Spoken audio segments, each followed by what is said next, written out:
So 3.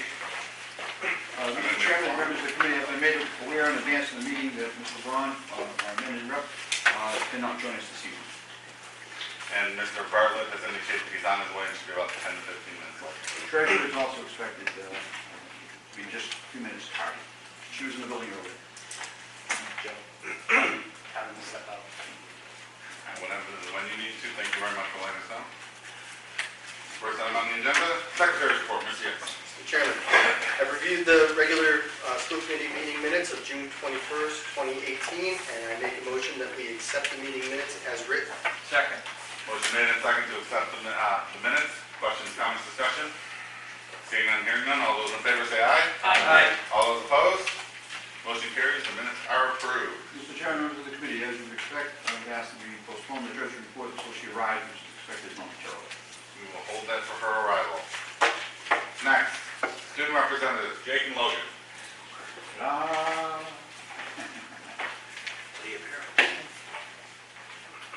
Hello. So basically what's been going on is we just started planning for the year. We recently had a retreat where we started planning basically everything that student council wants to do for the year. And then these past 3 days we planned on what we were going to do for Freshman Friday and how we were going to do the barbecue and everything and when we wanted to set things up. So for some of the things that we did for Freshman Friday, we put stars and rainbows on the doors of all the students and teachers and everything. And we also helped set up some of the rooms for the teachers and everything. And tomorrow, the student council and the executive board will be here to help all the students find classrooms, find teachers, and yeah. For upcoming events we have the Suicide Prevention Walk that we participate annually in. We have Homecoming Week, where we'll have our Spirit Days, and one day in particular is Taco Tuesday, and we'll have a fundraiser at Chipotle afterward. And then, of course, the dance on Friday. And then later on, we have freshman class elections, so we'll be helping with that. Yep. Any questions? I got one. Yeah. Who's Jake and who's Logan? I'm Jake. I'm Logan. Oh, okay, yeah. Thank you. Sure. Is the student council involved with tomorrow, the first day for the freshmen? Yeah, we helped set up and planning all the posters you'll see around and everything. We did all those, and we'll also be here to help all the students. And about how many students were involved from the student council to do that? Well, we have the executive board, which is 11 members, and then tomorrow we're inviting anybody that can come. So anybody in the student council is invited to come and help.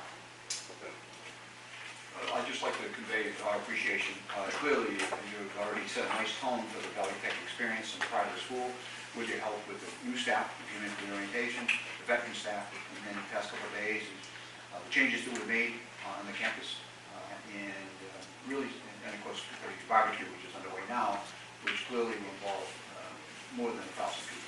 So, nice job. Thank you. Thank you very much, guys. Have a nice night. You too. I do not see Curtis. Should we wait for Curtis for the next item? I think you need to postpone that temporarily. Yeah, Curtis mentioned he might be a few minutes late. He's wrapping up in the cafeteria. I was saying, I think we'll hold on to Mr. Steele as well. I'm sure he's the man in the grill. All right. I think we're up to 7. That brings us up to 7. Mr. Finn. Oh, yes, Superintendent FY 18 performance review. You have a purple copy of that, I believe. You've all had a chance, I'm sure, to look at it, review it. And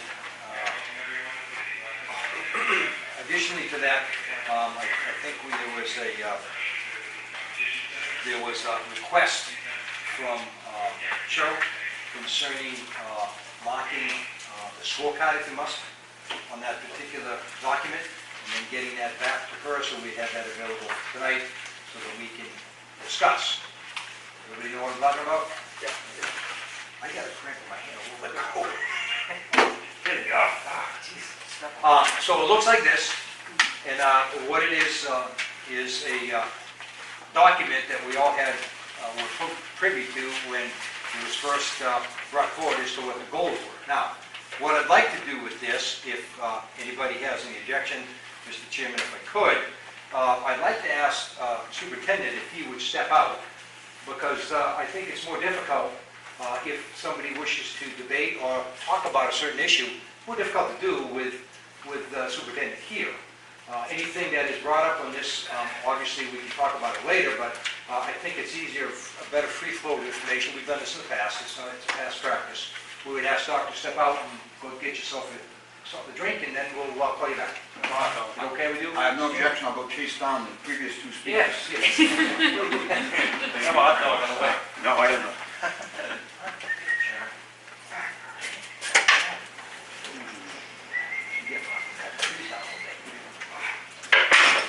All right. If you have not been privileged to this process in the past, it's something that we have done. It's been refined by the state, unfortunately. I don't particularly care for their way they do it as much as the way we did it before, but nonetheless, we have to follow the state mandate on it. So what Doc does is he comes up and he goes through his goals, and with those particular goals, he will establish them. And then the thing I always liked about him is that he always came up with a measurement indicator, which would tell us, what's the fence post, how's he going to, and the other thing is the evidence of attainment. Now, if you look up the word evidence, it has to be something that's factual, that can be proven. That's what the word evidence means. So, with that in mind, I want you all to think this through, because you do have rankings. You have a 1, which is the lowest, which is satisfactory. You have a 2, which is my finger won't work. 2, which is NI needs improvement. That means he's doing some things, but he needs improvement. And then PR, which is proficient, which means he does a good job, but it doesn't really step out of his comfort level to do over and above. And then the number 4 is EX. So the idea of this is, I think there'd be a total of 34 points. I think it'd be a 100%. Everything is, he steps out of the boat and he makes it all the way to shore without getting wet. Those are the way the thing looks, okay? So, I think all of you have done the scoring on that. I don't know who the hell's got the total tally on that. Joe, you get the idea? Anybody get it?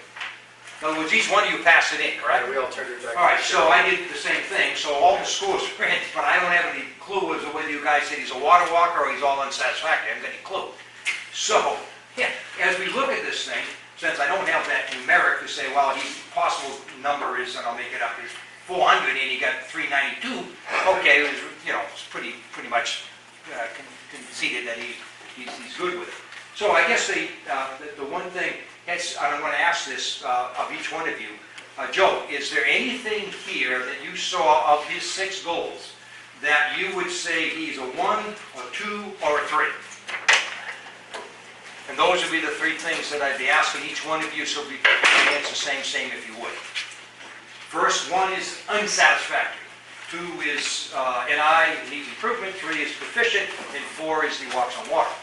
So I'm asking, is there anything there, Joe, that would fall in the 1 or 2 range? No. Okay. Anything on 1 or 2 range for you? No. No. 1 or 2, no. You can't. Already turned mine in. No, I know that. All right. This is just Fill them in what we're trying to do. So, the idea of the thing is, there's nobody here who feels Doc is an unsatisfactory or needs improvement. Correct. So really all we've got to really talk about is 3 and 4, correct? Okay. So when I go to, is there any of the goals that are here that someone would look at, there's a total of 8 goals, is there any of them here that would be a PR, which is a 3, proficient, any of them here that people would say, he just really didn't hit the water walker level, but he is proficient at it. And if there is one of those things there, if you would just say yes, and if you got an issue with it, tell us what it is. Yes, sir. Pretty much, going through this, I thought in most cases Doc was exemplary. On 2 and 3, though, I did put Doc as proficient. And the reason being is, and we being a part of the budget negotiation subcommittee, we strive for quantitative results, and using some of your own vernacular, Jerry, I thought the evidence of attainment in 2 and 3 was more a description of running the race rather than what was the finish, and that's a Jerry typicalism.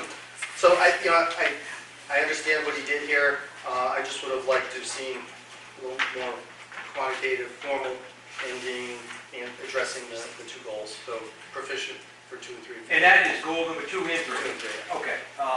Jerry? If I may, okay, so we've now got someone who says that they had a less than a water walker on goal 2 and 3. And I now want to hear from you as to what you've got for any other goals that you've got. Same on 3. That was the only one that I did. Just 3. Efficient. I just did efficient, I'm sorry. Okay, Just so just 3. Yeah. Okay. Has anybody else got anything on 2 or 3 before I give you my judgment on as well? 2 or 3? Nothing? Joe, anybody? No? Nope. We have been hanging around way too long. Yep. If you look, there is my 2 and there is my 3, okay? Let me give you my example, and I went to some detail on this, but I won't bore you with all of mine. I went back to the budget, I did a whole bunch of math and looked at notes from insurance things, and I did all kinds of matriculation here, and I looked at it, and let me give you an analogy on this thing. The superintendent shall implement aspects of newly bargained contract established by the school committee association. That's his goal. Well, makes sense. Explore refinements for future negotiation in concert with the district insurance broker. That I'm not happy with. And I think you've heard me voice that at least twice in the meeting. This is the meeting notes, and I have it highlighted from December 14th. In that, it says, Mr. Finn, blah, blah, blah, blah, blah, is asking about the insurance. Because I was told I was on the insurance council. I'm representing the insurance. So that was on meeting notes as December 14th. So I'm talking about it, and Doc says, oh yeah, we got to get that. Okay. Then we have the actual meeting does take place, and there's meetings here, and it's on, and I'll give you, hey, I move my finger, January 18th. So the insurance commission met. We had 2 members from the TA, the president and the vice president. We had our brokers, where those people are, Bozo or whatever, and we had a number of other people, okay, all there. The idea of the thing was to have a big meeting and sit down and come up with some new ideas because we can't sustain this insurance increase. They kill us, okay? So within that thing, that happened on the January 18th. I kept sending notes to Doc by email and to Curtis saying, hey Curtis, because he was taking notes, he was a note taker. I said, Curtis, how about, do we have any notes from the meeting? What happened? I finally got a response from Curtis, which I was kind of shocked on, April 2nd. It says, Insurance Advisory Subcommittee meeting of 1/29. April 2nd? Now, I know you're busy, but I mean, keep as I please, you know? So I took a look at this, and then it talks about Mike Norton, it talks about Mike Swanick, who was the association vice president, Deborah Young, and at the time, and I'll give you an example, at the time, the GIC, General Insurance Commission, whatever the hell it is, they got 443,000 members. They either had a 2% or 0 increase for their membership. Doc went in at a 13.2, and with the broker saying, they wanted 15, but I got them down to 13.2, Doc was in and gets a 9.8. Well, I've been broke. Okay? So I'm kind of a little snipped that this happened on 1/29. I get my freaking notes, and in the notes, which is in April, Curtis says, thank you for the, he says, let's see, I said, please include a follow-up on this. We want to hear from the members, because Mike Norton said, I've got some ideas, we discussed them, Curtis took down the ideas, and we said, why don't we go, regurgitate them, we'll walk them around and see if we can come up with something, okay? So I get back this from Curtis, this is on April 3rd, attached to the notes from that meeting of January 29th. Feel free to add any additional thoughts. I think you should be able to create a to-do list from this. Okay. So I said, well, I guess I got to do a to-do list. I've only waited 3 months, right? So I put the to-do list together, and I responded on April 16th. I asked Curtis, would you be kind enough to send it out to the other members? He only sent it to me. So I didn't feel the real sense of urgency that when I sit in the negotiation table, we talk about health insurance. I mean, because we spend half our life talking about it. Yet I'm looking at things here that kind of slipshod. They didn't seem to be of the high priority thing. And again, Doc is copied in all of this, so he's ultimately the bottle washer, right? He's ultimately in charge. I then put together, on on 16th of April, and I talked about the 440,000 memberships, they're less than 2% or less. I said, I'm getting hammered at my town meeting when they're saying, well, why is yours going up? And I'm saying, oh, we've got a 9.8. They're going, yeah, what's so great about that? Yet I thought that was good. And I'm getting killed because the GIC is 2% or less. Maybe we ought to join GIC, you know? So, the end of this thing is, I said, we're looking at this thing, I said, I would appreciate the effort to be performed at the quick step, which would be appreciated so we get something done. I don't do anything. Now, Doc did mention it here at one of our meetings, that they had talked to the broker and that you couldn't grandfather, which is what Mike Norton wanted to do, to try to, but I mean, Christ's sakes, we're talking from December, and now we're talking, so I'm saying to myself, can I really say he got out of the boat and walked all the way to shore on that one? Can't do it. So that was the one I nicked him on that one. Now, that's my rationale, my reasoning, and why I did it. You can have your own opinion on it, that's mine. And the other thing I find interesting is, he talks about the distance insurance program. There's nothing in here. If you look at his evidence, there's nothing in there about insurance program. What he did say was that they had 0 grievances in 18. That is an extraordinary, extraordinary accomplishment. It's sort of like I said, hey, how the Red Sox do? He said, the Bruins had a great season last year. Well, the only real relativity is that both in Boston, they're both sports. But grievances had nothing to do with insurance. So I kind of think it went, whoop. You know what I mean? I can't give him 4 of that. Just can't. So that's my argument on it. You can take it or leave it. The goal 3, superintendent shall introduce, implement, and tailor-release 2 software applications or other technologies range to assist leadership team members, school committee, and others to access and analyze district data collections for greater cost of time effective efficiency. Where eligible, also secure external funding for new. And so he launched a campaign to consider a special $4 million. For what? I don't really, I define the goal. You said this is what you're going to do for 2 technologies. I understand that you're trying to get a $4 million grant. You haven't got it yet, so I can't really say you did a good job or a bad job. He's still trying to pursue it. I got that. But I didn't see the technology part of it that he should have outlined to be able to do this. Instead, he talks about enable BVT to make further cost-effective improvements to its 50-year-old plus structure. How is that technology? I mean, maybe it is. I don't know. But there's no definition to it. I had a problem with that part. So basically, I said I can't really give him the best mark ever. Oh, unbelievable! Because I don't see any evidence of it. Yet evidence says you have to show defined proof. I don't have defined proof. So I could not give him a 4 on that one as well. I understand clearly that he's busting his can to trying to get $4 million to us, and I'm sure that some of that would be technology, but there's none of it talked about. It's all talking about a 50-year-old building to be improved. By what? Put more masonry up or what? I wouldn't know. Build another sign out front? I hope not.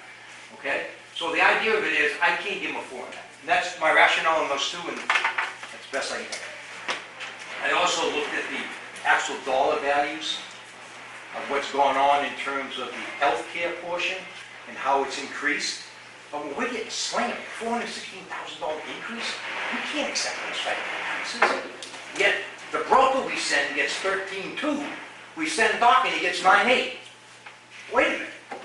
Maybe I don't need the 3% going to the broker. Just my point. So I think we need that. And the last comment I'll make on insurance. If you look at the budget, which you're on the budget subcommittee, when we do it, there are all kinds of insurances. Okay, on fixed charges. I don't know, maybe someone ought to challenge it. We always challenge the health care. When was the last time we challenged the insurance for the fire estate or something? Whatever. You know? There's all kinds of lines in here of other insurances that, you know, last year was $22,000, this year it's $23,000. Only up $1,000. Oh, okay. Let's go challenge that. So that's all I'm saying. All right. So again, I don't think the insurance part I got to bug up my you-know-what on it because of the fact I don't think it was aggressively pursued to the point where it ends up being about 7.5% of your budget. It's a pretty big bite. We need to control it. So, end the conversation. Any argument on that? Any discord back on it? Say, Jerry, you're full of horse feathers or anything? Yes, sir. We tried getting the teachers to switch over to that different insurance, and it just didn't work out, correct? So it's not like the committee, or the superintendent, and us working together, didn't try to make that happen, especially during contract negotiations. It every year. So, you know, it's not like. I'm not saying he didn't try. Well, I he's said- not trying No, to do it. what I'm saying is when you put in a goal, I get it. that goal has to, you have to, and you want evidence of attainment, it has to be its goal. Has to be quantified. Yeah, you gotta quantify, I don't know, the world I came from, if I said I was gonna hit a $3.5 million gross profit, I better hit it. Yeah, but that Or I was, better have a reason why I did or didn't.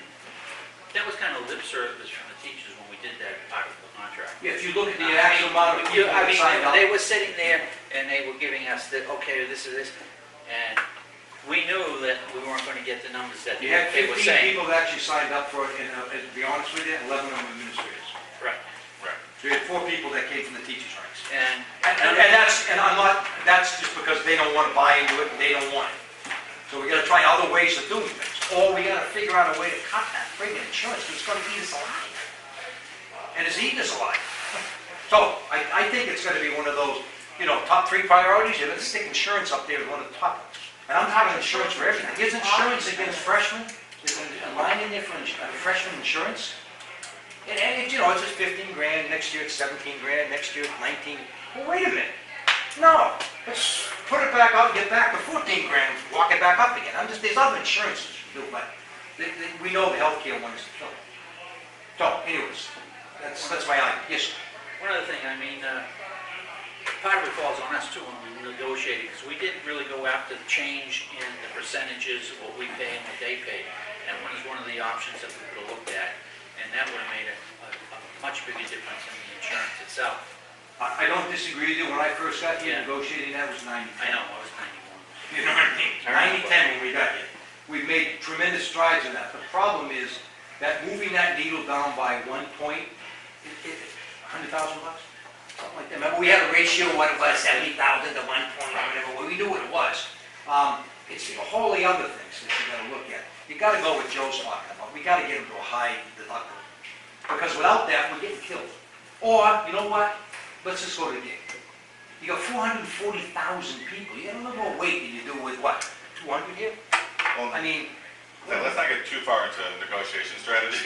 yeah. No. I'm just, I know what there you're was a saying. question, Yeah, asked about it. I'm saying we may need to go and say, the hell with it. We Right, can't no, afford it. I understand, with all the, let's not get too deep into the negotiation strategy side of that, because that is a whole other conversation for another day. It's gonna be your thing, isn't it? Oh, yeah. Yeah, you got it. So, but no, that's what, thinking back on the performance. Yeah. Well, I don't, the insurance piece is one that I can't give a four. No, and that's fair enough. That's just my opinion. I mean, everybody else can argue, yes, he shouldn't. I think Joe was trying to bring up that, and you as well. I don't disagree with that, but he's the leader. He's the guy with the puck in the front, with his left wing is So, funny, you two, we always have the same thing. It's always the same. Give me quantifiable evidence. We've been doing that, we do it every year. Right. So, does anybody else have anything else that they want to bring forward on anything else? Other than that, I gave them all fours. Everything else is fours. Jerry, I'll be honest with you, I gave him a 3 on goal 5, but for the similar reasons that you just spoke for this goal. Just concerned about the percentage increases on the health insurance, and the fact that throughout the budget planning process, there seemed to be a lot of drag time when we asked for information about the insurance process. So I did put a 3 on number 5. Good. I don't have an issue with that. Did the rest of you all do fours? No. Is that what I'm hearing? Was there another one that you had less than 4, John?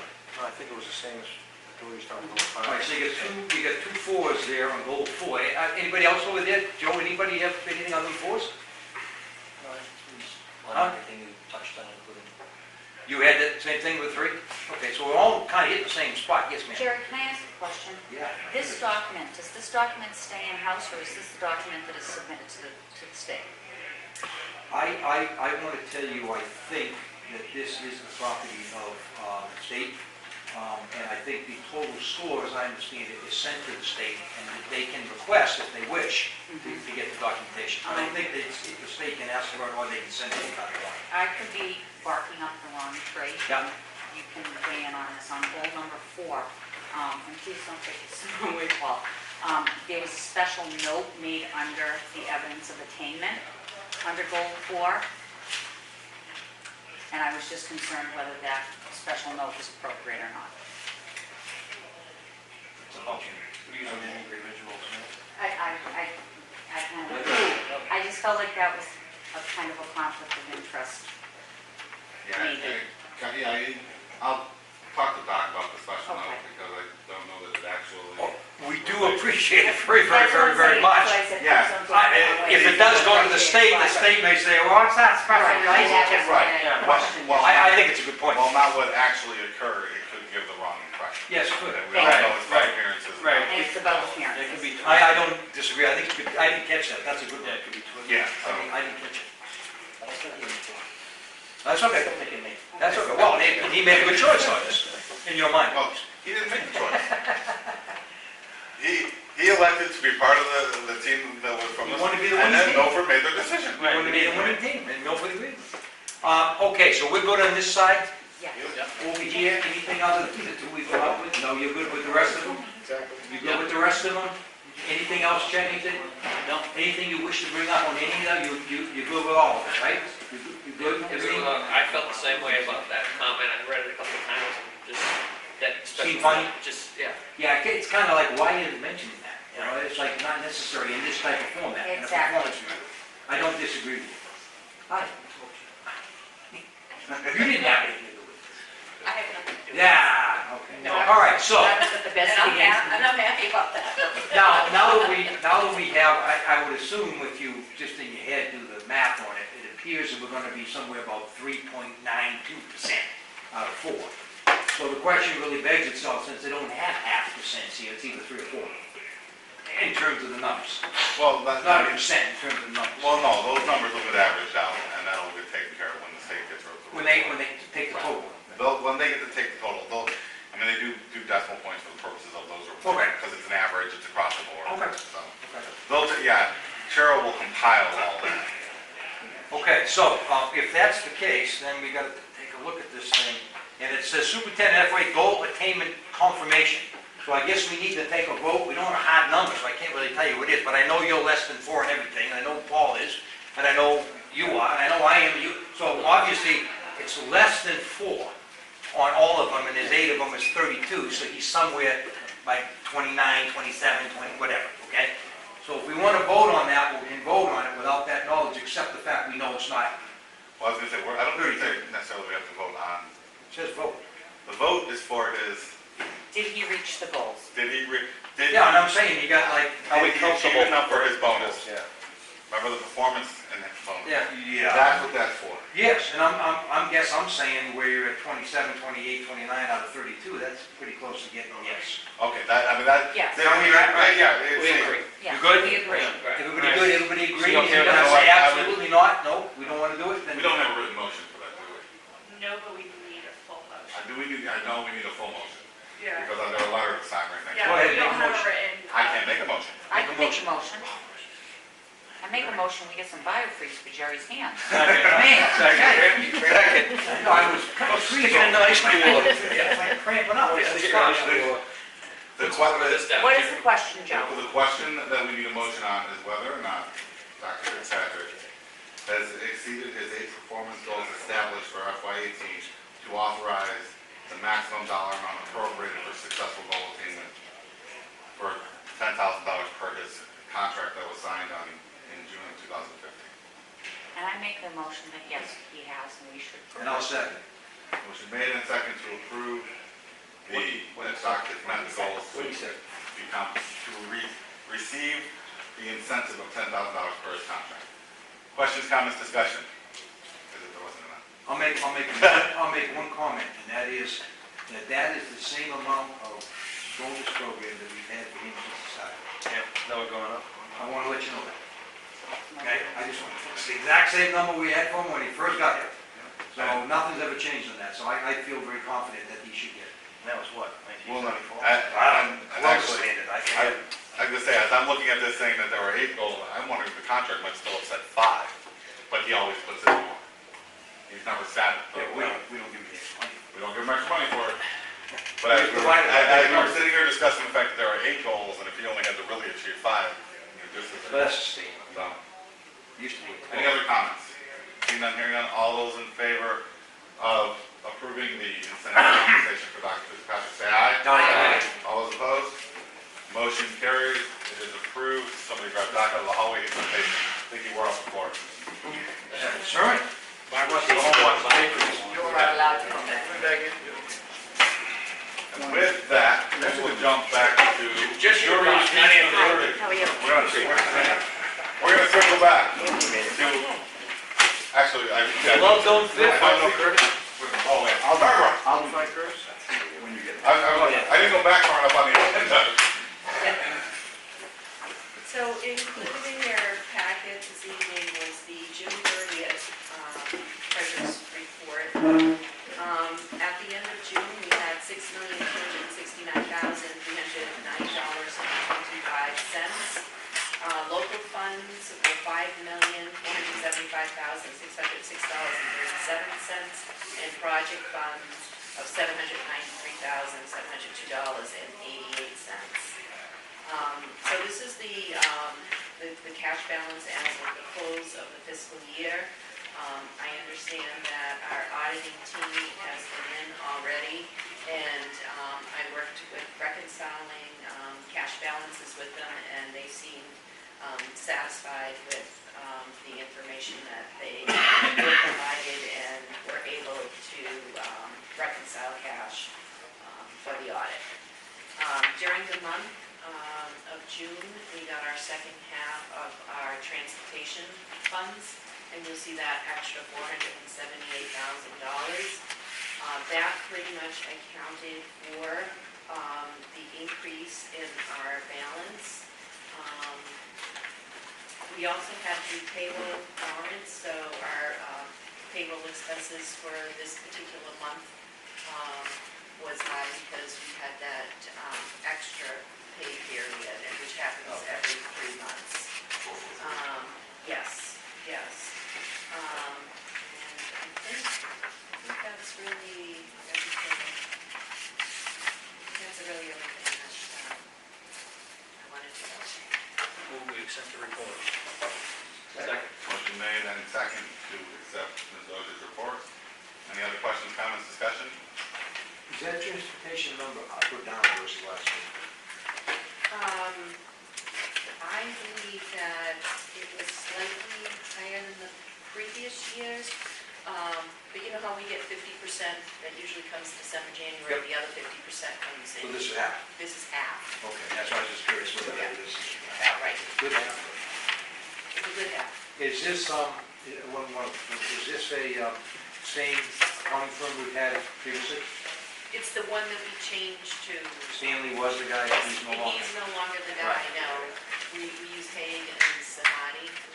Yeah. Stanley wasn't really up that guy, so. Probably a good accountant. Okay, thank you.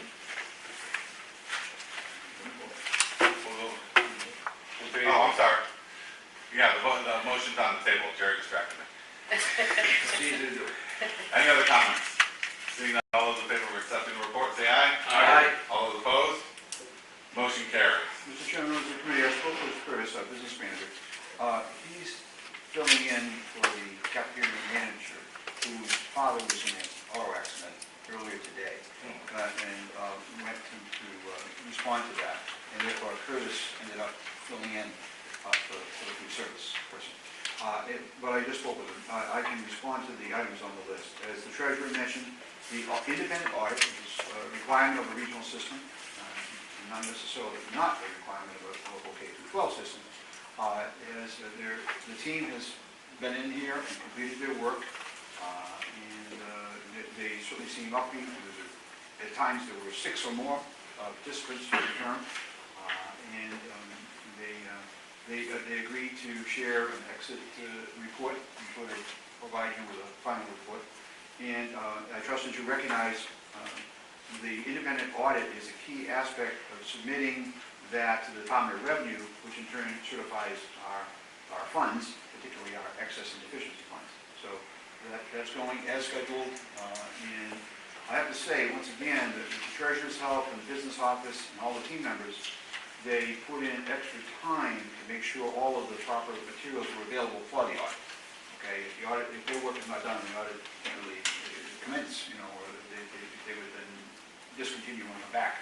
But they said they had everything they needed, the questions were answered, and they were fully prepared to provide a report on time. I would imagine you might well see that at the next school meeting. And they come to present. So we'll continue. Any questions on that? Hearing none, moving on. We have a donation. It's by policy vote. It's item 5.2. The Bellingham Restaurant, it's a solid reputation, provided the donation as indicated of $500 with a special thanks to our students. Make the motion to accept. Second. Motion made by Mr. Lemon, second by Ms. Mitchell. Questions, comments, discussion on the donation? Seeing none, hearing none, all those in favor of accepting it, say aye. Aye. All those opposed? Motion carried. That concludes the Assistant Superintendent for Finance report. All right, next item on the agenda, I saw Mr. Steele into the room. I am back. Took off his apron and Not every day you have the Assistant Superintendent Principal, serving hamburgers, and the business manager in the kitchen. But we can do it. Yeah, whatever is necessary. Kind of scary. A lot of smoke on the grill. yeah, I know. Hey, I did notice the grills were smoking a little. Yeah, Woody was. Yeah. They don't smoke. That's because Woody wasn't. He makes a good burger, though, boy. That's right, that's exactly what I said. Well, it's a pleasure to be here and kick off another year with you. We've had a lot of these types of kickoffs in the last week or so. My first item on the report is our school year opening. Obviously, as you are all aware, we administratively don't go anywhere in the summer. It's a very, very busy time. In fact, ironically, one of the busiest times of the year for us. Particularly when we got out June 26, 7 area there, it only leaves you a 6-week summer. Later I'll talk about the summer projects from a facility standpoint. But there's also a lot going on with filling new hires, managing projects, preparing, taking our administrative retreat, preparing our themes, our goals, and some of our strategies for this upcoming year, and pulling everything together from student packets to handbooks and those types of things. So when the folks come back, it started on Monday actually, new staff. So it's been our traditional pattern where the first 2 days, Monday and Tuesday, were new staff orientation. The next item, I'll show you who those new folks are. We really do our best in 2 days' time to give them an awful lot of information about how to get acclimated to all aspects of BVT. And Wednesday, just yesterday, the entire staff returned. We have a very energetic kickoff to the school year. A lot of smiling faces and people very happy, very high, what is described as a very high esprit de corps. It's always good to see that, particularly when you're in the middle of August. We are a good solid 2 weeks before most schools open. And if you would read the faces and the demeanor of the room, they're all excited to get back to it. I think it speaks highly about our staff and the work that they do here. Again, that is similar in nature where we set some major themes and goals for the year. In this case, one of the major things we'll be looking at is social emotional learning issues and student wellness as it pertains to learning. And we also did a lot of team building activities with the staff to get them back in the swing of things. And of course, you can always anticipate a fair amount of effort goes into getting classrooms and instructional spaces set up and ready to go.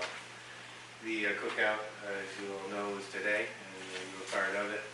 And tomorrow morning, actually one note on the cookout, I would say, judging by the enrollment counter, I only saw 6 packets that hadn't been picked up, and that is pretty remarkable.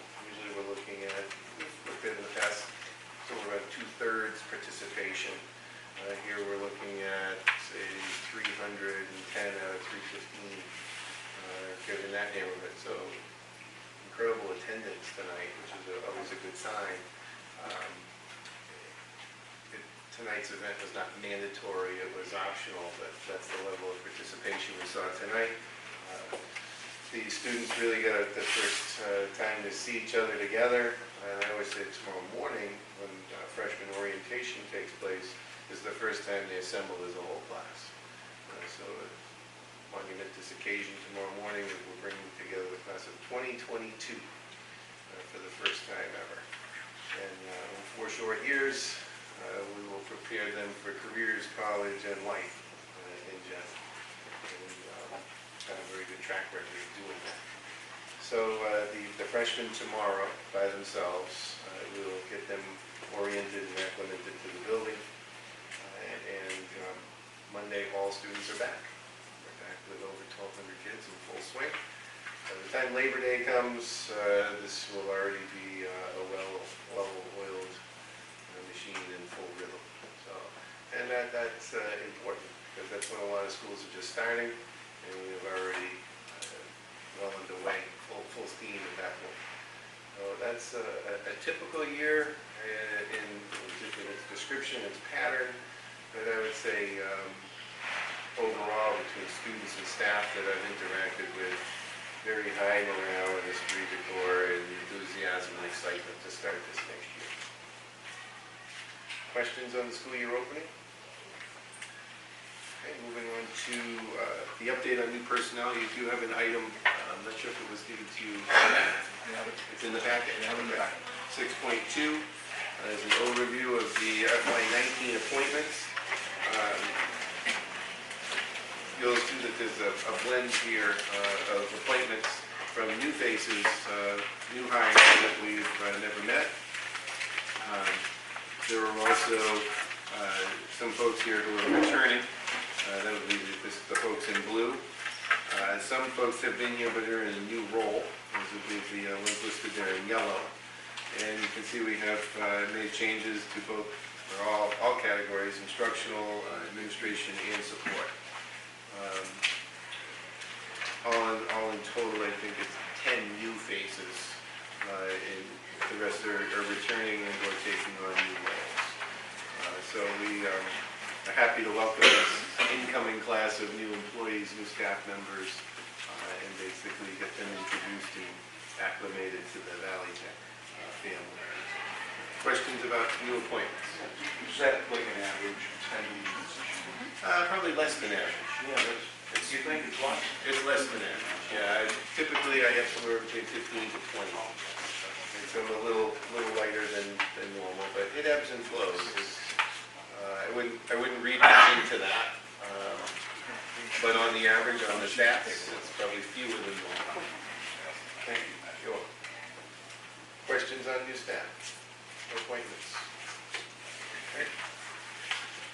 Moving into 6.3 student handbook. I see that you all have a copy of this year's handbook. You're already familiar with the contents because in our June meeting and our May meeting, policy subcommittee advanced several changes to you that you reviewed and voted on. And finally, all of those were incorporated into this handbook as it went to print over the summer. And that stands as our student policy manual and motion requirements for this coming school year.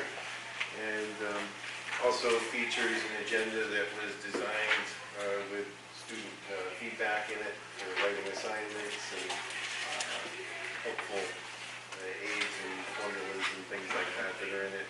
And traditionally, students have enjoyed having the bell schedule on the back cover. So we do reach out to them, get their feedback, including even the size. They make little tiny ones. They make full size 8.5 by 11. They like the 3-hole punch aspect of it. So just be aware that that was largely designed with student input. Questions on the agenda? It's funny, a few years ago, it was getting smaller, we had talked about getting rid of it because everybody was going to electronics, but I see many kids use this and write in it and carry it with them, so it's interesting to see it swung the other way. It is, and it's interesting that these young kids like the old papyrus and pen. They like to write it down, see it, touch it, feel it, and have it. But agreed, we have more electronic devices than ever, but they really appreciate having a tangible booklet to write their assignments in. Paper will never die. Questions on the handbook? All right. Moving into the Skills USA recap. I believe you have item 6.4 in your packets, which characterized the performance at the national conference in Louisville. That happened just after the close of school, or really same time. They left June 25th, just a day or two before we got out, and stayed a little longer through the 29th. Obviously, a stellar performance for us. 3 gold medals. Those are national gold medals. So there's nothing left to win after that. We were pretty amazed at that. Those don't come easily. There was a singular gold medal in telecommunications cabling. A student is in electrical. His name is where am I going here? Donovan Tames, thank you. And Donnie did, I think it surprised him as well from an on-site account. He was a little overwhelmed with that. And really should be, I guess, is deserving of that honor. And then Urban Search and Rescue is a robotics competition, bless you. Nick Reed and Chris Calveo also managed to pull out gold in that competition. So certainly excited about that. The silver medal, we did get a singular silver medal as well, and that was in commercial baking by Sarah Arnold. That's certainly quite an honor there. Again, you're competing against all 50 states. And we also enjoyed a bronze medal in Principles of Technology, which is an engineering competition. Brandon Key secured the bronze. Another thing I noted here, there were 7 other students that participated in the top 10. Again, that's top 10 in the country. There were 15 that were top 20. Pretty remarkable performance for us, and I would say not only represented Valley Tech well, but represented Skills USA Massachusetts quite well. Those summarize a lot of the technical competition. As you know, there's also a leadership component to Skills USA, and we had a pretty remarkable performance there as well. Annika Koopman was voted by her peers as the state vice president, which is quite an honor and not something that is easy to obtain. And we also had Adam Kavanaugh advance and became the national treasurer. So that is an extremely high honor. That is all of Skills USA national. He is one of the top officers. And if you know Adam, you've met him before actually. Quite an interesting fellow and deserving of that. He pulled out national treasure. So we have both a state and national officer within the ranks this year, and certainly wish them well as they'll be doing a lot of traveling and ambassadorial type work with Skills USA. Pretty exciting stuff. Certainly a testament to the skill sets, the character, the leadership, all of those qualities that students are able to perform literally at the very highest level, at the very best of the best. Questions on skills? Just a quick question if I may, Mr. Chairman. When you say it's against the rest of the country, just give me a number. We're talking 5,000 kids out there, 100 kids out there, how many kids out there, just roughly? Well, it would be, so you understand the structure in each state. There's a regional competition within the company, right? And then you would move on to states. If you were the gold medalist in your particular state, you earn a seat at nationals. So when that all pours down to, what are we talking? There's 5,000 kids out there competing against? That's... Well, so let's just say you were, I'll just say baking, for example. There could conceivably be 50 bakers, because there's one, you're the Massachusetts baker. Would there be one from each state then at least? Likely, yeah. Okay. Likely. I can't guarantee that every state has Right. baking, but yeah, generally speaking. And now the total conference, Michelle, any idea? Was it? I want to say the total, I think the competitors are somewhere around 10,000. Wow. And the attendance is somewhere around 14 or 15.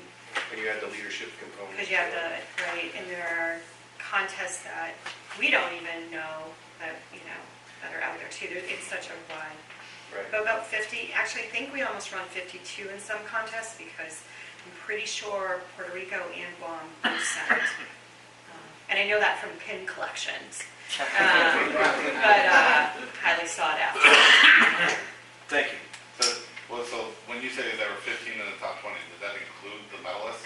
Or was that an additional in the top 20 beyond the 5 medalists? I think it's additional. I think it's additional. So you're talking 20 out, we got 20 out of 10,000? That would I mean, we only send so many, I mean, it's. Right, right. But we had 20 kids place, If you want to look at it this way, 3 gold medalists out of 50. Well, that's what I was saying, 50 states, you get 3 of them, basically. Yeah. Three. Yeah, one school. That's incredible.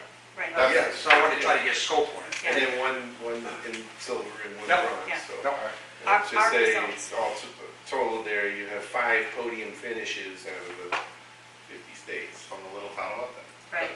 Right. Millville. No, well. We're located How do you like? And, I think what's significant there is on a ratio basis, let's just say we sent a little over 20 students out there, 15 come home top 10, and 5 of them medal. Wow. That's a little different way of looking at it. Yeah, it is. No, but I was just trying to get, just to get a picture, but that's Yeah. pretty impressive. It really is. It really is. Yeah, It cool, is. cool, The best cool. of their trade, the best of the best. Any other questions on skills? Okay. Let's see, okay, the next report is a preliminary report on the facility, item 6.5. And been working closely with Jim Brochu all summer, our facilities team. We've had several staff, actually several students that were in over the summer to help with our upgrades and our improvements. A quick rundown of our status and some of the things we accomplished. We did complete the 2 new art rooms downstairs. As you know, we previously had 1 art room and 1 art teacher. We did add an art teacher this year. Not only the student demand was there, but we also had some reconfiguration of non-instructional space that we were able to convert into 2 art rooms and also make use of our kilns. So all of that construction took place over the summer. Please make sure Mr. Moore knows that we're putting that figure. Yeah. We haven't practiced in plowing at the moment. So those were completed. Right now, they are still unpacking some boxes and getting settled. But new furniture, the kilns have been installed down there, sinks and things of that nature. Quite impressive. And the former art room has been returned to science. It is in the science wing and is needed up there as well. So a good, it's a conversion of non-instructional space to instructional space, as well as restoring some of our capacity in science as well. Sporty's closet, it says here the new room is ready to move. That has been completed, actually. Part of the transition of moving art downstairs, it moved into what was formerly the technology department. We moved the technology department upstairs, and they took the old Sporty's closet as a storage space. So that caused a ripple effect, or domino effect, if you will. We moved Sporty's closet to a more favorable location. Michelle Denise there was involved with working with student council. We re-outfitted a new space, no pun intended, and basically set the new closet up. So I believe, Michelle, they're fully operational at this point. The Behavior Resource Center was in the location where the technology department has moved to. And it was a new location last year that we tried. It wasn't a bad spot, but it was a little cramped for the Behavior Resource Center. And so we moved that over next to cosmetology, which was formerly the school store.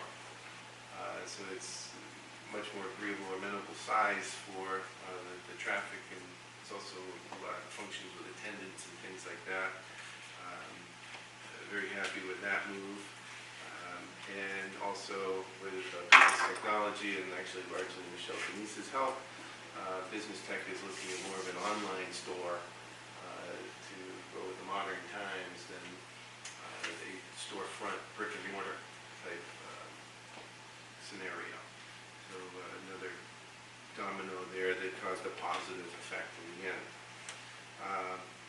Room 250B, that's the old art room, again reconfigured back to a science room. It's not a lot of reconfiguration there. In fact, a lot of the common furniture, even the art tables, are very similar to a science table, etc. It also allowed us to take the closet that was in the back and dedicated to art supplies, and it was adjacent to the practical nursing administrative office. Practical nursing, for lack of anywhere else to go, has set up all of their support stuff really in what is a hallway outside of the practical nursing office. This allowed us to clear that hallway out. This is, the practical nursing office moved into the former art closet with a pass-through door, and now they have a bit of an administrative area there, and the hallway is clear. Again, another more efficient upgrade and use of space that allowed us to clean up that whole area. Drafting changed. They moved across the hall to 139D. That was part of the engineering. It's ultimately allowed us to give them more space for a robotics practice field in the shop. Also balanced better with the square footage allotment for the number of students enrolled in drafting versus engineering. They're also able in this new configuration to better share spaces with engineering and drafting. And so some of these things perhaps don't come across in the mind's eye when I'm explaining them to you. What it really represents here is a more collaborative use of space between the two shops, which are adjacent to each other, and also was an advantage for drafting in that they're not teaching two courses or two different groups, I should say, in the same large room. They were basically talking about the issue of noise pollution, if you will, that while one class is being taught, the focus in the other, or the two teachers or student presenting, were hard to differentiate. They had asked for a bisecting wall down the middle of the shop, which we examined. We actually, well, they're drafting, they drew it. So we had a very good detailed look at what it would take to build it, and was not cost effective in terms of this move, was able to accomplish the same thing, create collaborative spaces, create a robotics playing field, and not have to build a wall to do it. Right? So it seemed like a more efficient, cheaper solution to the same problem. And so we completed that as well. Let's see. Manufacturing technology was perhaps one of the biggest transitions up there with the art rooms, which took some construction. I'm sure you will no doubt take a tour of this this year. But manufacturing technology was the machining side, not the welding and fabrication side. The machine shop was completely empty. All of the lathes and equipment and milling machines were all brought over to Autotech by professional riggers. And the floor was completely blasted and epoxied, much like the collision shop floor. 4 new machines were purchased in this grant. This was all part of a $250,000 grant that we were awarded from the state to enhance advanced manufacturing. Part of the investment also included completely painting and overhauling the entire shop, as well as the floors, adding 4 more machines, a good deal of tooling for the equipment, and putting it all back and picking it all back up. And all of that was accomplished in about 2 months. The shop is back up and operational. They're still looking for the, where they put the pots and pans and the, forks and knives, but they're pretty much back in action. They've been working very hard on it all summer long. remarkable makeover, much like Collision Tech was. You walk in and it's a completely, dramatically different look and feel to it. Not only do we anticipate it will be much more attractive to our day students, but we're also now equipped and prepared to run an adult program at MACWIC Level 1 certification in the evening. That program will take a little bit of time to prepare and get started. We're looking at starting some tuition enrollments after the new year. But quite an impressive project, rather large scope, again, funded by our grant-seeking endeavors and an award from the state to basically help close the manufacturing skills gap. Well, two more projects. One is this room we're sitting in. In case you didn't notice, it got a significant makeover, redesigned from, actually the colors in here were derived off the menu. It's interesting, the menu doesn't always drive the paint. In this case it did. Actually, Ms. Beauregard is an interior designer by education, by way of her degree, and she was really, if they were looking for ideas on what to do with this room, notice that we do have a really sophisticated, beautiful menu, and matched the colors of the room to the menu, and which really brightened it. We got rid of the carpet, which was having some sanitary issues at its age. Replaced it with this flooring. Obviously gave it a white, bright look.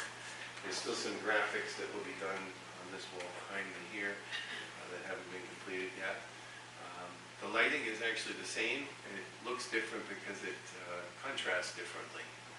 So there's actually the lighting that was always in here, just does pop a little bit differently. But the culinary arts department is very excited about it, and the kids can't wait to start using it. Same furniture. We did put soft shoes on the bottoms of all the chairs and tables, but otherwise mostly a cosmetic upgrade except for the floor. And last is crack sealing the parking lot. We did not do this in the last cycle, so last year. It's usually an annual maintenance effort for us here.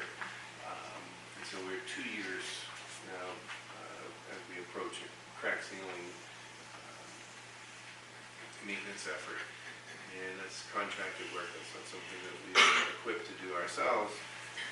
But we do have a lot of cracks in the driveway, not just because it was a 2-year cycle, but it's also an aging parking lot. And they are scheduled to come in and do the entire footprint. The whole thing? I'll also remind you that in the budgeting process, we Correct. this is not the seal coat. Right. We discussed that in Yep. the subcommittee, and that is something that as we were balancing the budget this year, we did cut from the budget. At the very least, we want to make sure we get that crack sealing done, and I think this year the seal coating project will be a priority as we approach this budgeting cycle. Any other questions on facility upgrades? Okay, what about the front sign? You missed it. Oh, the front side, did I miss? I still over there? Oh, there it is. Thank God, I thought I got Oh, that old thing? That whole thing, yeah, that's been there for a while. Yes, sir. Roughly 3 hours ago, the purchase order came in and was cleared. Oh, fantastic. We advanced that. Okay, Just- so, as you know, we've been working on the front sign, and literally we've been looking at designs and different concepts and things like that. Our students have been drawing different things for us as we refine those designs. We went through a permitting process with the town, actually, with the first digital sign approved in Upton. Groundbreaking factor there. And now we're in the final stretch where actually one of our drafting students drew many of the detailed drawings of the actual digital board and its enclosure. As you know, we completed all of the masonry aspects of the sign last spring and into the summer. So all of those aspects are done.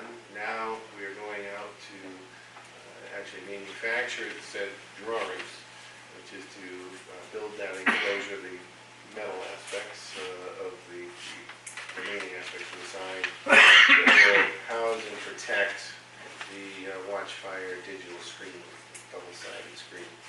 There's also some electrical work to be done there to run through the conduit back into the control room, where we'll actually be able to program and manipulate the messages on the machine. So as Doc updated us there 3 hours ago, the purchase order was cut for that work. I would say a realistic timeline would probably be a couple months. I would say before the snow flies, we should be up in operation. Optimistically, we're kind of hoping that we can dovetail the dedication of the school.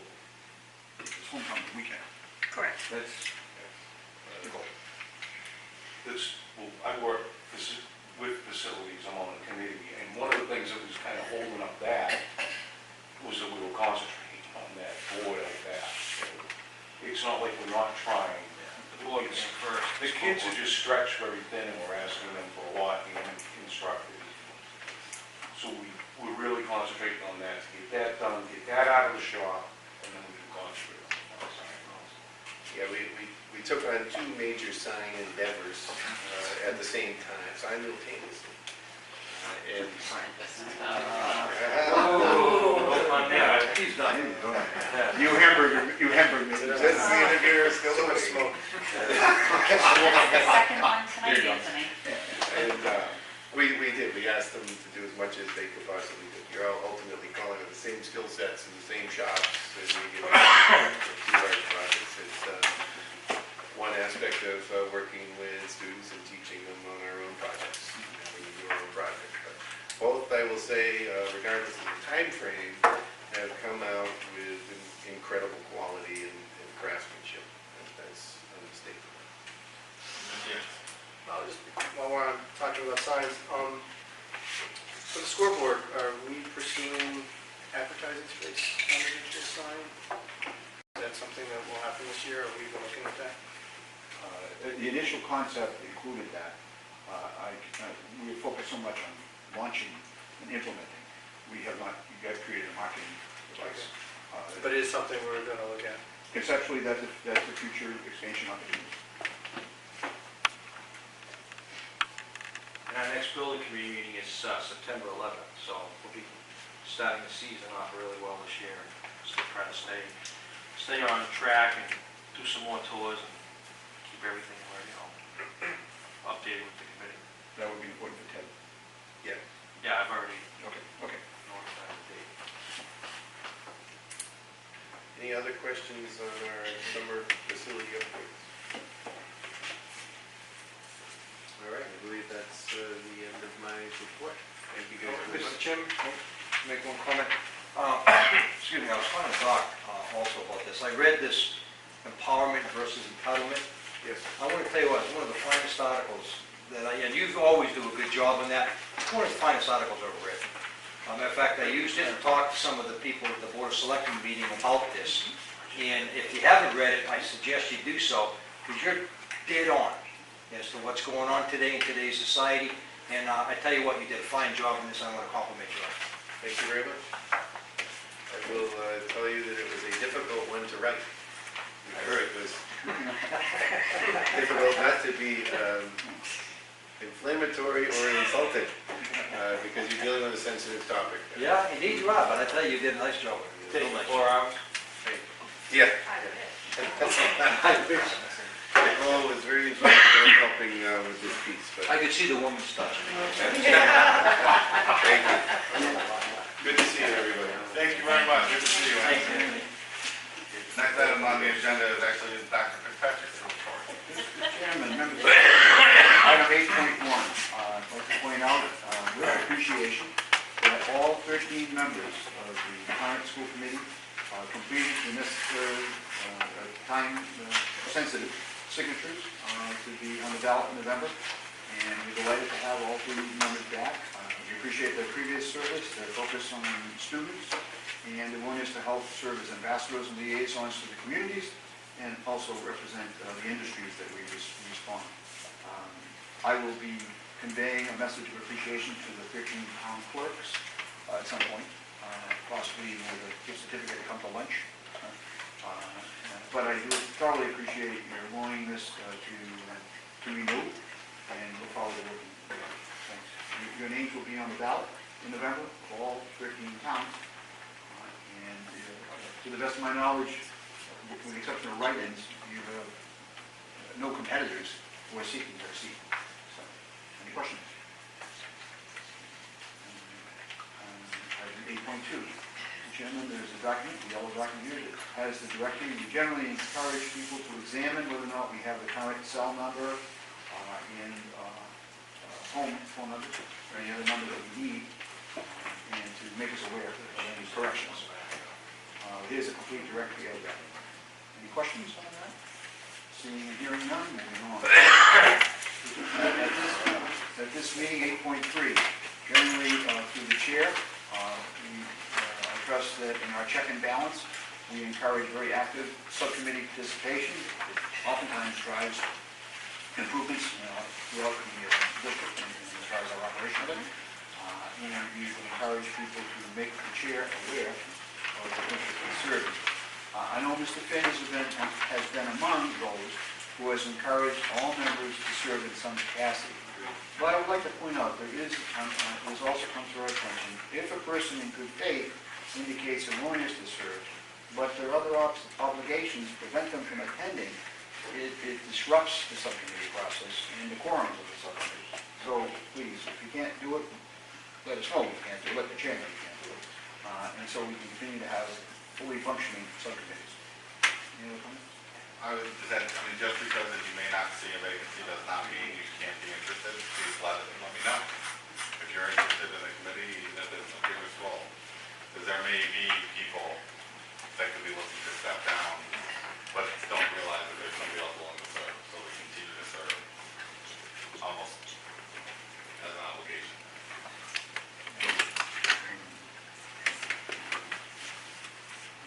That's okay, but if you have any interest, please let me know. Hearing no questions on that, moving to 8.4. 8.4 is the current hierarchical structure or table of organizations. Oftentimes, accreditation groups inquire whether or not the school committee is fully aware of the configuration of the structure. And clearly, with the sophistication of and the growth of our school and its population, and all that we do, we continue to reconfigure this as much as we renovate the building. And so at this point, we have a leadership retreat, which is coming up a little bit later, that has reviewed the role, functions, responsibilities of each of the major positions that are listed here.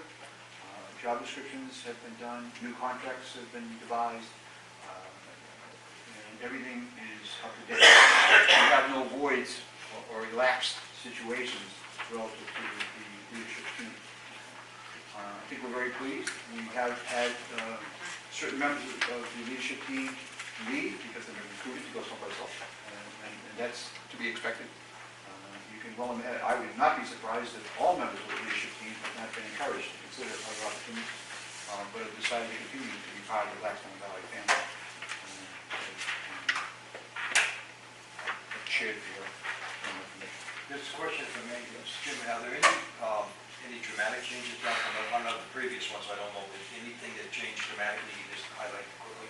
No, it's a matter of perspective, but I would say the major change that we brought to your attention is that we have functioned for many years with 2 vocational coordinators or directors. And so that's kind of split the 18 programs in kind of a 9-9 kind of arrangement. But the current expectations of the workforce, the current changes, constant changes of the competencies and equipment and writing curriculum integration, some of the things, that the recommendation was to create a 3rd vocational coordinator. So it's not quite 666 for the 18 programs, but we feel there's greater balance relative to the programs, and we can share more information going forward. So So the major change is where the burden for vocational directorship, that part of the curriculum was divided by 2, it's now divided by 3. Does that respond to that question? It does indeed, thank you. Yes. Also, reconfigured Director of Curriculum into Academic Coordinator, which Director of Curriculum shared some of those vocational duties previously, and so that also dovetails with the 3 vocational directors. So the Director of Curriculum is now solely or strictly academic areas. Thank you. I would add one other thought. We design the functions on the basis of the needs of the district, not the preferences, okay, or the expertise of the individuals. But of course, the individuals are selected when they dovetail those expectations. And we're always mindful of the strengths of certain people and try to maximize that. Thank you very much. High expectations of all are continue to be the way we do things. Any other questions on 8.4? 8.5, the standard welcome back letter, which is all part of the process we use to kick off the new year, has been shared electronically in the distribution form with the staff members. We have also, I think you probably got a sense of this, but we've had, even the student council members, we've had kind of very enthusiastic and exciting orientations of the new staff members and others. And it is quite clear there is a great deal of enthusiasm with the staff, and certainly we saw another version of that. And the students who continue to help us, the student council, the advisors, and everybody who's all part of this, they just set a tone to this enthusiasm and pride at the school. They can't get here soon enough to help out. And it's really heartwarming to see this tutorialship, this ownership, this stewardship that the kids exhibit. Any questions on 8.5? Hearing none. 8.6. The 8.6 is annual report, which I think is, yeah, you have that? Okay. I trust you recognize that in the 25 previous years and in the 26th year, we have always prepared what we want to call a prospectus or an annual report to stakeholders, which is shared with your help with any policymaker or any individual in the district, but targeted to the leadership of the communities relative to their return on investment. There are annual report summaries that are always listed in the town reports. We also do that. But we have not witnessed a situation where this is a very common process, but it is always one that we take the time and effort to do. And we hope that we can, we'll gladly share that with you, summarizing some of the accomplishments, what we do with the money, what we do with, as new developments. It's done by annual calendar. And so I think you'll find it to be a concise, accurate, effective distribution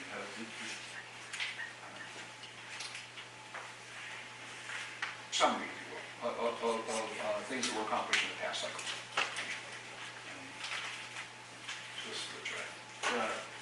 It is a draft. We traditionally ask you to, what are we timetable-wise? We have some deadlines for towns. So Yes, the first deadline is usually mid-September. It used to be late August, but they recently voted to move it to February, so our first deadline is mid-September for getting it to the towns. Okay, if I may, since this was provided to you in advance tonight, which is our standard practice for multiple page documents, if you would consider voting this, and happen to capture any major change in it, you will advance the draft to comply with the deadlines that the towns impose upon us. That's out of our control. I'll make that motion if everybody else is in agreement. Motion made and second to accept the draft of the annual report, so may be put forward for publication to the town. Questions, comments, discussion? Seeing none, hearing none, all those in favor say aye. Aye. All those opposed? Motion carries. Item 8.7, Mr. Chairman, thank you for your confidence in that. Another standard practice of Valley Tech has been to ask leadership team members to give us pretty much 2.5 days for leadership retreats to set new clarifications, new priorities, and teaming with the leadership team. And this recent report of your activity was well attended, all members of the administrative team present and actively participating, and this summarizes that. You've been asked for a sense of the agenda, so that's also shared in the document.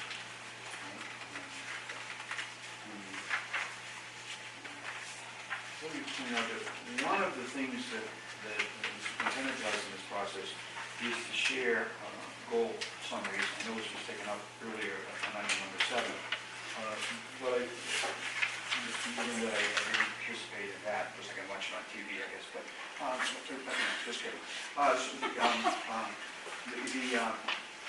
like to point out that we've encouraged a process of empirical measurement, which included the use of an instrument which has now been replicated elsewhere on like evidence of attainment. But I wish to point out that where at any point that there's a reaction or by any committee member that the evidence which is provided is a snapshot, what's known at the time. But if there's a need for clarity, I have had such requests in the past, and Mr. Yates has been among those who's asked for a clarification of Mr. Kim and others. That's fair game. I invite that. I would not, it would be inconsistent with me to promote this type of measurement, accountability in planning with leadership team members and not follow it myself. And so, I'm honored to do that, and I welcome and respect the input or the refinement suggestions that you give. And you obviously know more a week later than whenever you summarize it, as far as more. I mean, the audit will tell me things that I don't yet know. There's other things that will yet to come about. Okay, so I invite that. But the leadership retreat itself is summarized in the document that has been provided. 8.7. Any questions on that? Okay. Does the attendance roster, is that the full invited list, or do you get people that can't make it or bow out of it, don't show up? That is the full invited list. Over the 26 years we've done it, there's occasionally been, a wedding or a family vacation where a person couldn't participate in all of the event, possibly even health issue. But for the most part, we've had full participation for most of the retreat every year, and had it this year. So people don't feel like this is a drudgery, making them do more work over the summer, because they actually show up, volunteer, enthusiastic about it? Yeah, I mean, everyone's entitled to their opinion on that, but my sense and experience has been people are eager to add their expertise, maybe fight for their church, which is fair. But no, to have lunch at the pizza place, right? Yeah, we haven't seen resistance. It's been part of our planning. People give us additional time in making recommendations. They're invited to be part of the agenda planning. So there's usually more things that they'd like to do than we can accomplish. I also see item 8.7A is the Executive Institute. One of the things that all of the administrators do is participate actively, and this reflects on performance goals as well, in meaningful, up-to-date professional development. And this is one of the ones that I do each year. It's interesting because they ask if we're going to Cape, and we say yes, and Michelle says yes because she was there with the student council. Anthony says yes because he was there for the principals conference, and I say yes because I was there for the superintendent conference. But this is all an indication of we want to be relevant, we want to be up to date on any rules, regulations, new opportunities, new grants, whatever might be the case. And you get to meet the new commissioner and the new players. So I did participate in that, and the other leadership team members, as their goals will reflect, were very active in their professional developments as well. Any questions on that? 8.8.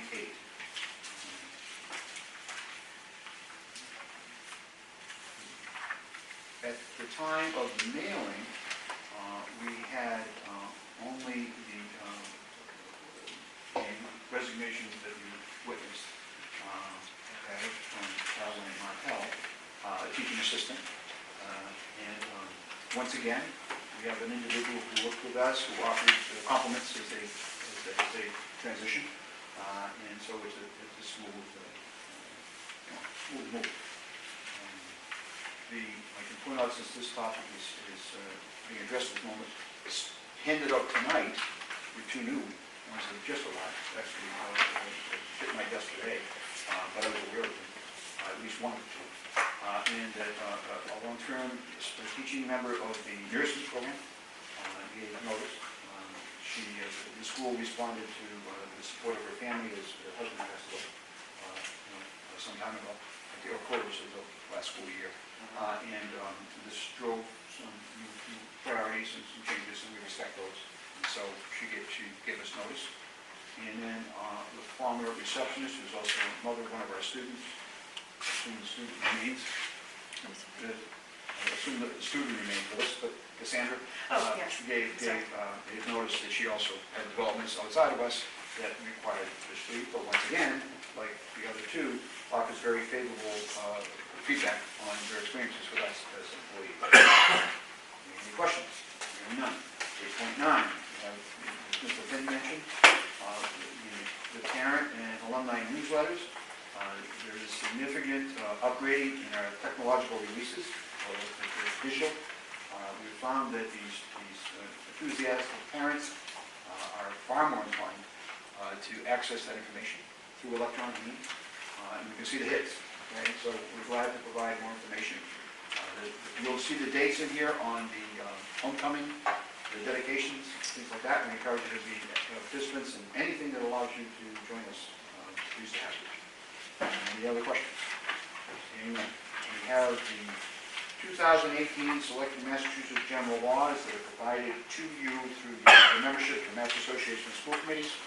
We have, we're going to bring 13 of these, because generally people don't vote for all of these. But we Can have... that be accessed online? This one? Can that be accessed online? Well, wait, you mean through the school Just site? say yes. It is available online if you know where you're looking through the Mass legislature. See the Yeah, I would not be surprised, I just can't confirm it. There is a method upon which to access it online. Maybe not in this format or this condensed where you're targeted right at the education. But you, yeah. I've seen it on the... We have copies for anyone who would like them. There are some that are here tonight, so if you'd like them, it comes with the membership that the district has. We receive a number of benefits as a result of the membership, not just that. And it's a good thing to do. Okay. That concludes my report. Thank you very much. Next item on the agenda, Mr. Neese. Hold on so you can get through the I pickup. know. I'm all that's holding back between The Thursday closer. night. Oh, the Patriots. That's Mr. Neese is affectionately known as Denise. Yes. Denise?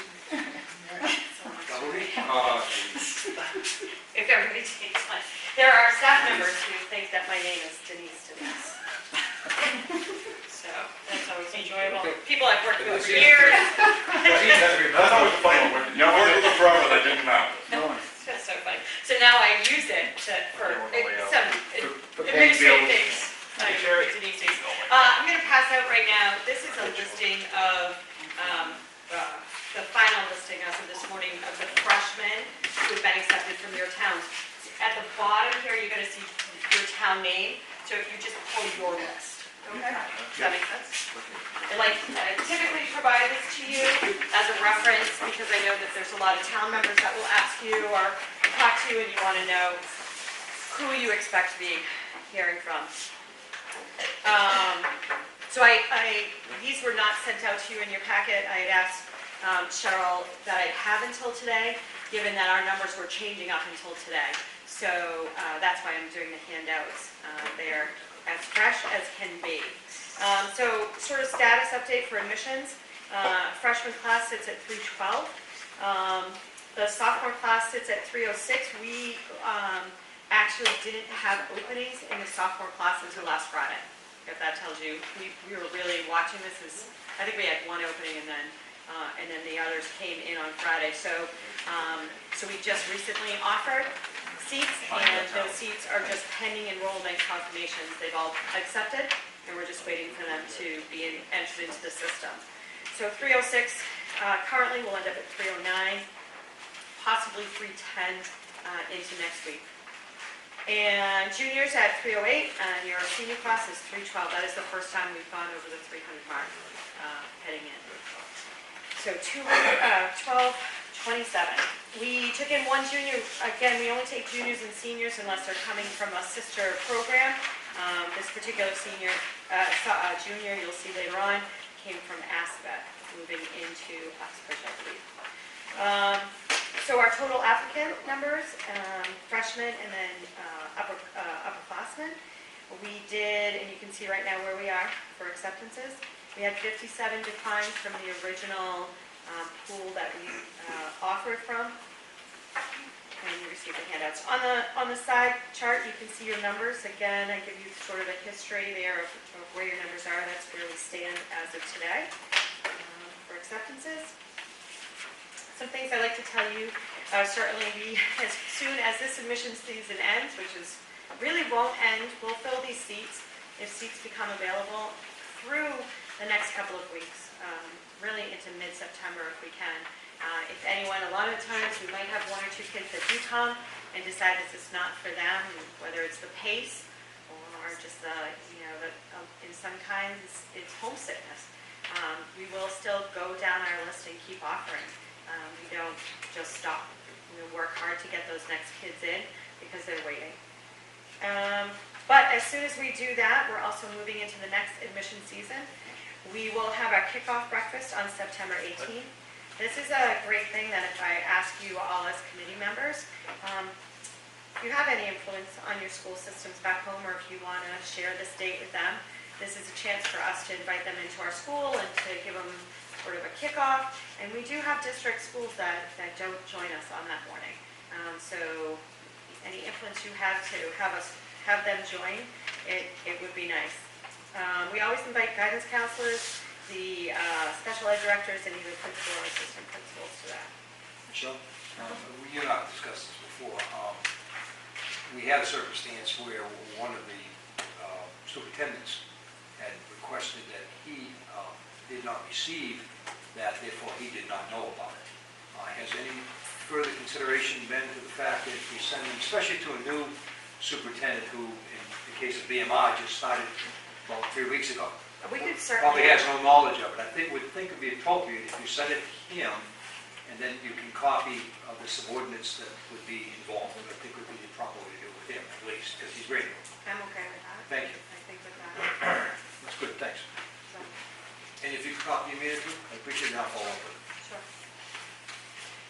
And then we head into our presentations and tours, and then our open houses on that November 28th date.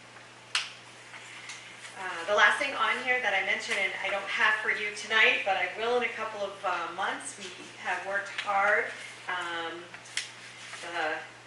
Sharon, out of the communications, director of creative communications, myself, Nikki, some of our book directors have worked really hard to recreate our view book. Our view book now has it's almost 50 pages. But in that, each shop has a double spread. So we've really taken and focused on every shop area, given them the same highlights, have really put some information in there around job placement, whether they just high school right to career, or if they decide to do certificates, or if they decide to go into college, like what the options are, what salary looks like, what job potential looks like. We put in projects, we took a look at our skills and what we were doing. This is just really become a showcase for what our shops are doing. The pictures have been updated, the terminology has been updated. It's just extremely well written. Any parent or any family, I think, that gets that, and I really think any of our community members that get it will get an amazing sense of what we're doing in our shop areas. Our shops did a great job in editing and helping us process that, spending time with us. It's really a beautiful book. We're actually featuring electrical on the front. I try to change who's the front cover and gets a little nod. Auto Tech had done it before, Machine Tech previous to that, so we really try to find the trade that, the trade areas that we want to highlight. Those are the hard trades this time that we want to do. So it's a beautiful piece, and as soon as it comes off the press, which I anticipate you'll see in October, we'll be printing it most of September because there's wanted to see what it looks like, we've even mirrored that a little bit in all of our vocational web pages now have most of that information too, so it's really been an amazing process. We printing it here? I'm sorry, we are printing it here. Yep. Cool. Good. And that is admissions in a nutshell. As we From the presentation that we awaited from the state research, we don't have to share at administrative meeting. It did not alter. They were not comfortable proposing any major changes, and they decided to look at things like the statewide average of the criteria. And if I recall, I can give you these numbers, but for example, across the state, they decided that 29 points out of 100 would be awarded for the academic one. Interesting. We've adjusted ours downwards to consider other factors, but you would find no major shift from that which we do. And well, we continue to look at this. So they really weren't proposing. The focus is to attempt to create more career experiences in all schools. Okay, so the so-called waitlist argument, it wasn't pushed as the reason to drastically alter the state-approved admission.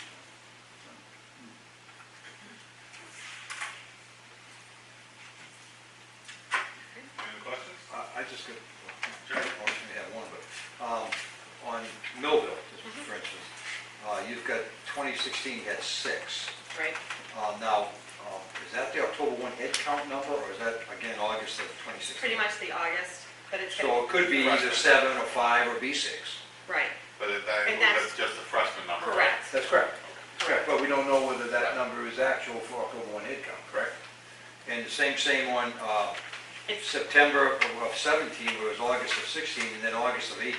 Right. So this is a picture of this exact report at the Snapshot. same time every year Yeah. with September, but yes. Right. Ninth grade, yeah. No, I'm just trying to figure out This whether is we're not going that- up and down going next year. But I gotta This tell is people. just as far as day one is concerned. Yeah, so I can't really come in. and you You're- have to- Working No. on justification, right? Your Yeah. comparison is against your graduates. Yes, agreed. That's why I know what that is, because I had that. So, But I'm trying to extrapolate it, but I said I must just wait till October 1st to get the real head count. Right? and we can do those for you too. I think that we have most of that. Yeah, I'm just kind of, because people start asking, especially with the situation Travails and Millville's in right now, people are going to start asking what's going to go on in Valley Tech. I need to give them some, at least preliminary advice, if nothing else. So yeah, if you could send me something on that, on what you take the seniors off and you put on the new ones and say, hey, it's only a snapshot, but this is what it looks like. It's a +3 or -2, whatever it is. Right. I'd appreciate that, because I'm going to get that question. Right. We share that. Yeah, okay. Same with Millwood, because we have such a large increase over what we normally have, so we have to let them know early how much extra they're gonna have to decide. Now, I think in the process of budgets, last April, May, June, we had started to make them aware of those things. They receive, any town with a shift, Right. that we consider greater than 5%, receive a letter. Yes. So we, Yeah. right, we alerted them. We watch it pretty closely and I share that. Yeah, I appreciate that. I think Jeff would as well. Thank you. Anything else? I should mention, this is off the admissions topic, but I will do the athletic count. I am closely watching the Boston and Scholastic standings right now for the Markham Award. They usually send out a confirmation email, and then we wait to hear if anybody argues their percentage. We are at the top again at 67.7, I think, for a winning percentage. I think the next closest is 60. So I don't think there'll be a big enough jump if anything changes, but maybe we'll be back in front of them. They'll be so pleased. We'll mail it to you this time. Thank you very much. Thank Mr. you. Neef. Next item on the agenda, new business. Do any members of the school committee have any new business to bring forward? Mr. Lyon. Last year, we were in the process of looking for a plow truck at one time. And I know I saw the emails, I saw all the stuff going out, and I talked to Anthony, he had gone out and looked at a few vehicles. Where are we with that? Did that sort of just like slow down for a little bit because of everything going on? Are we back on track, or Because I know winter's coming and the budget's coming, and that's gonna be in our forefront in the budget again. Well, when we balanced the budget, we eliminated that item. We cut that to Yeah. balance the budget. You may recall that we took a donation from the Osterman Company, of the heavy-duty large truck. This past spring, right at the end of the school year, Auto Tech did rebuild the motor in it and got that up and running. There's one potential additional fleet vehicle for removing heavy snow and also sanding. Does not answer all the needs that request for pickup truck had. Right. But that is one addition to the snow removal fleet that we do anticipate for this coming winter. We obviously posed the question, analysis, if you will, at the budget subcommittee meetings of a used versus new vehicle. And that's really where we are with that. Is I think that's likely to be the avenue that we explore this year as we come forward with a budget request, is more likely for a used rather than new vehicle. But the request will resurface, no doubt, because it also had an on-road use. Right, that was, yeah. I mean, should we maybe pursue again, asking the district? And like you said, I know Doc was talking about asking the highway departments and stuff like that. Maybe somebody might have a roadworthy unit that we can just, with some of the economy and things going on, I mean, who knows, there might be a construction company that's, knows the school very well and help out. We wrote to multiple state agencies. Right. We also wrote to each of our reps and senators, and they were not able to find something. Right. And we just didn't push the alumni pursuit. Right. Yet. Okay. I just don't want to get middle of winter time and here we are looking for one again, We're also looking at municipal Just keep options. the flame glowing, that's all. Question, did you ever think about going out for leasing over a long period of time, which wouldn't cost you as much each year? I know that's how we bought ours over 5 years. They could do that. Curtis kind of hates leasing. I know, but you're only at the end, it's work, I mean, if you spend $70,000 and you can pay it off over 4 years, I mean, it doesn't hurt as much. It hurts the same over the period of time, but you can afford it at that point, really, where you're not coming up with all, You just have to be like that. But our trucks. We're looking, agreed. No. That's all really, I just, I knew we had talked about it, I knew where we left off. The need didn't go away. Right. I never will. Not in the snow. No. Just one quick thing, we had, last time I was here, we talked about Blackstone and Millville, and we had an issue where the budget, I could not at that time say that the budget was approved because it was a town meeting vote. I can now tell you that after a super town meeting, it's only the fifth one in Massachusetts history, that took place between Blackstone and Millville. Millville was forced to pay additional $40,000 on top of the $100,000 additional investment that was asked for by Blackstone, and the budget was passed. So our budget is safe and secure, it's passed. I can tell you that our town's in very, very difficult shape right now. We're about $360,000 in red. We have not got a balanced budget, and we are looking to have a balanced budget by state mandate. It has to be by December 1st. So there'll have to be another special town meeting, another override opportunity. We've already had 2 overrides, and both have been defeated. So it's time to get up and shut up, is the way it is right now. So I just want to let you know our budget's secure for BVT and now for BMR, but we don't have a way to fund it yet. So unless we get an override, it's going to be up to the state to get in and tell us how to do it, which may happen. That's where we're at. In the last budget cycle, I don't want to belabor here, but I'm saying that multiple towns, the town of Douglas found the need to do an override, it was a very close vote, in order to provide enough money for the allegations. Uxbridge and Hopedale had to stop the actions of their town meeting because they didn't have balanced budget. They didn't really have the money that they thought they had, one farm or another, or the citizens weren't willing to advance, and therefore they had to go follow-up town meetings with a revised arrangement.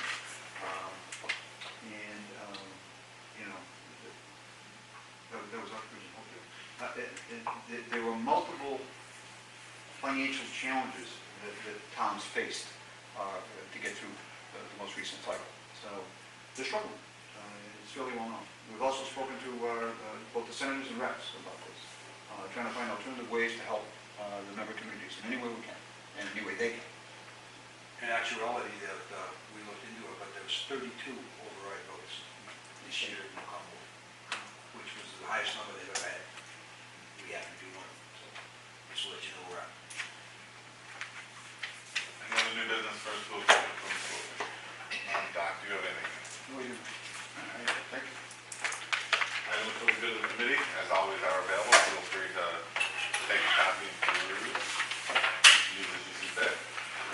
Next regular scheduled school committee meeting, September 20th. And that concludes the items on our agenda. I will entertain a motion. I'll make a motion. Motion to adjourn made and second.